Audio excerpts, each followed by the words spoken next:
Hello everyone, welcome back to my YouTube channel Shagun classes. आज हम CDP का एक most important topic growth and development discuss करेंगे। So let's start without wasting our precious time. Growth, जब हमारे शरीर की संरचना या आकार बढ़ना शुरू होता है उसे वृद्धि कहते हैं। जब हमारे शरीर की जो है संरचना या फिर आकार बढ़ना शुरू कर देता है। वृद्धि का स्वरूप बाह्य होता है, मतलब एक्सटर्नल होता है, हम उसको देख सकते हैं, बाहर से हम वृद्धि होते हुए देख सकते हैं। वृद्धि कुछ समय के बाद रुक जाती है। वृद्धि क्या होती है? कुछ समय के बाद रुक जाती है। जैसे आपने देखा होगा, लंबाई हमारी कुछ समय के बाद जाके रुक जाती है। चौड़ाई, वृद्धि कर्म के अनुसार नहीं चलती। वृद्धि का कोई एक फिक्स्ड मतलब कर्म नहीं होता कि इसी ऑर्डर में वो बढ़ेंगे। जैसे कभी हमारी लंबाई बढ़ती है तो कभी हमारा भार बढ़ता है, कभी हमारी हाइट बढ़ती है तो कभी हमारा वेट बढ़ता है। वृद्धि दिशाहीन होती है। दिशाहीन मतलब बिना किसी फिक्स्ड डायरेक्शन के। वृद्धि की कोई जो है एक फिक्स डायरेक्शन नहीं होती कि पहले ये बढ़ेगा फिर ये बढ़ेगा। उसमें क्या होता है, कभी भी किसी भी चीज़ की ग्रोथ हो सकती है। वृद्धि का हम मापन कर सकते हैं, वृद्धि ग्रोथ को हम मेजर कर सकते हैं। जैसे हम अपना वेट नाप सकते हैं, हम अपनी लंबाई नाप सकते हैं। वृद्धि केवल परिणात्मक होती है। परिणात्मक मतलब क्वांटिटेटिव होती है। वृद्धि जीव कोशियों पर आधारित होती है, सेल्स पर डिपेंड करती है। वृद्धि होने से विकास हो भी सकता है और नहीं भी। मतलब वृद्धि जो होती है वो विकास वृद्धि होने से विकास हो भी सकता है और नहीं भी। जैसे जब कोई आदमी मोटा होता जा रहा है तो उसकी वृद्धि हो रही है, परंतु ये जरूरी नहीं है कि मोटा होने से उसका क्रियात्मक विकास भी बढ़े, मतलब जो आईक्यू होता है वो भी बढ़े। अब जो वृद्धि होती है वो एक पक्षीय होती है, मतलब एक ही डायरेक्शन में नहीं चलती है। भविष्यवाणी हम वृद्धि की कर सकते हैं कि हमें पता होता है कि पहले जो है हमारी जो है हाइट बढ़ेगी, इस एज तक बढ़ेगी, तो हम उसको पहले से ही प्रेडिक्ट भी कर सकते हैं। वृद्धि जो होती है वो रचनात्मक होती है और विजिबल होती है। हम उसे देख भी पाते हैं कि हमारी वृद्धि हो रही है या नहीं हो रही है। अगला टॉपिक है हमारे पास डेवलपमेंट, विकास। जब हमारे मानसिक, सामाजिक, संवेगात्मक तथा बौद्धिक पक्षों में परिपक्वता आती है तो उसे क्या कहते हैं? विकास कहते हैं। मानसिक, सामाजिक और संवेगात्मक तथा बौद्धिक पक्षों में परिपक्वता आए। परिपक्वता क्या होता है? मैच्योरिटी। विकास का स्वरूप आंतरिक एवं बाह्य दोनों होता है, मतलब जो डेवलपमेंट होता है वो इंटरनल और एक्सटर्नल दोनों होता है। विकास जीवन भर चलता रहता है। जो विकास होता है, डेवलपमेंट, वो पूरा जीवन चलेगा, ये नहीं कि अब रुक गया और ये नहीं होगा। विकास में निश्चित कर्म होता है। निश्चित कर्म मतलब एक डेफिनेट ऑर्डर होता है, हमें अपना जितना विकास करना होता है उतना हो जाता है। मानसिक विकास, सामाजिक विकास, जितना हम चाहेंगे उतना ही होगा। विकास की एक निश्चित दिशा होती है। निश्चित दिशा में फिक्स्ड डायरेक्शन में जो है डेवलपमेंट चलता है।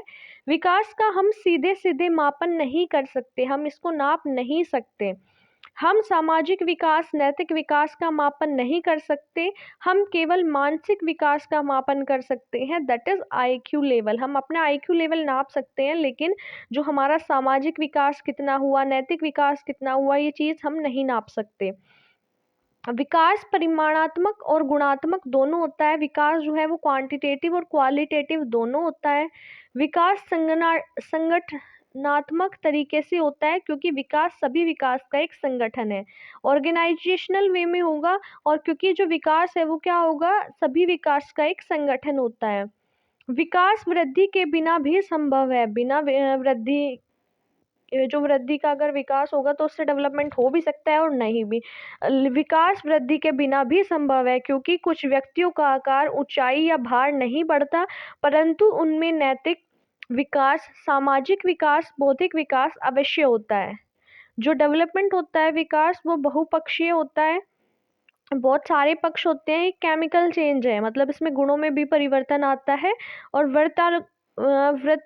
वर्तुलाकार चक्रीय भी इसको कहा जाता है। विकास के आयाम, डोमेन ऑफ डेवलपमेंट, दो होते हैं। शारीरिक विकास और गत्यात्मक विकास, फिजिकल डेवलपमेंट और मोटर डेवलपमेंट। यह एक तरह से बालक के शारीरिक विकास से ही जुड़ा है।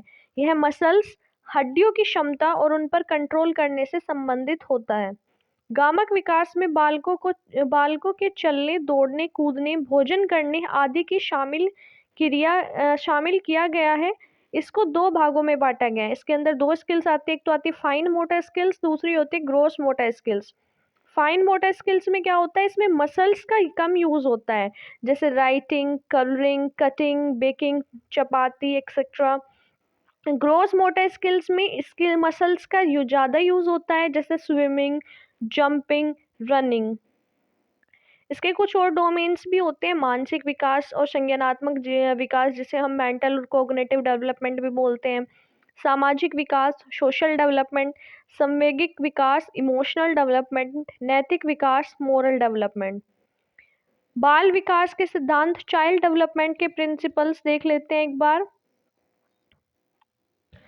समान प्रतिमान का सिद्धांत, प्रिंसिपल ऑफ यूनिफॉर्म पैटर्न। इसके अनुसार प्रत्येक जाति अपनी जाति के अनुरूप के विकास के प्रतिमान का अनुसरण नहीं करती, जैसे मानव है, हाथी है।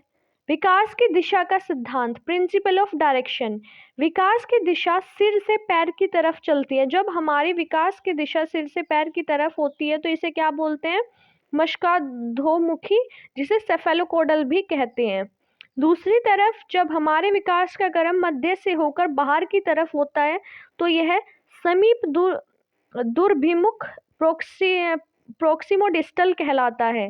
विकास क्रमिक होता है, मतलब विकास की दिशा अगर सिर से पैर की तरफ होगी तो सेफेलोकोडल, और अगर हम जब विकास का क्रम मध्य से होकर बाहर की तरफ होता है तो उसे क्या बोलते हैं, प्रोक्सिमोडिस्टल। अगला जो सिद्धांत है वो है निरंतरता का सिद्धांत, प्रिंसिपल ऑफ कंटिन्यूटी।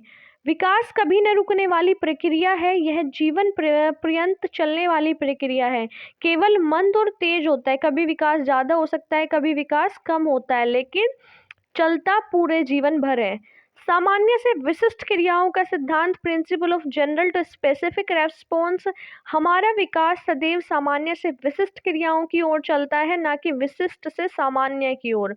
उदाहरण, उठना, बैठना, चलना, दौड़ना। पहले उठना सीखेगा, फिर बैठना, फिर चलना, फिर दौड़ना। पूर्वानुमान का सिद्धांत, प्रिंसिपल ऑफ प्रेडिक्टेबिलिटी। विकास पूर्वानुमान होता है क्योंकि हम पहले ही अनुमान लगा सकते हैं कि विकास किस दिशा में ज़्यादा होगा। अगला आता है एकीकरण का सिद्धांत, प्रिंसिपल ऑफ यूनिटरी प्रोसेस।